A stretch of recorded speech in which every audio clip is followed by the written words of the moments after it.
May mga panibago na namang isinalang sa tinatawag na Walk of Shame sa Tanawan City sa Batangas. Ang tema, June Wedding. Bukod sa pamamahiya, nasermonan pa ang 3 suspect na kalaunan, pinakawalan din dahil sa kawalan ng ebidensya. May report si Lay Alves.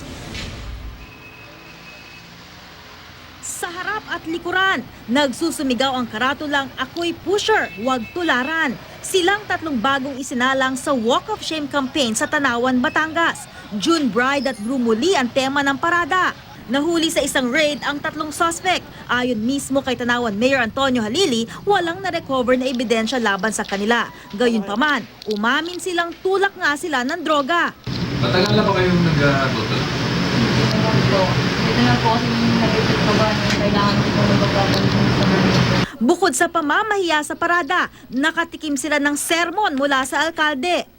Alam niyo, ginagawa natin to para tulong din sa inyo. Ayoko naman meron kahit isa sa inyo mapapahama. So willing naman kayo na magbago. Sigurado yan. Pero dahil wala ngang ebidensyang magdidiin sa 3, pinakawalan din sila ng mga otoridad. Nito lang linggo, may 7 drug pusher at user na ginawang ala bride at groom na ipinarada sa Tanawan. At kahit may mga bumabatiko sa shame campaign, giit ni Mayor Halili, hindi siya titigil sa pagpaparada sa mga drug suspect. Paparada ko rin kahit pulis. I'll be very happy to do that, at least to prove to all and sundry. Meron talaga tayong undesirable police personnel. Lay Alves, GMA News.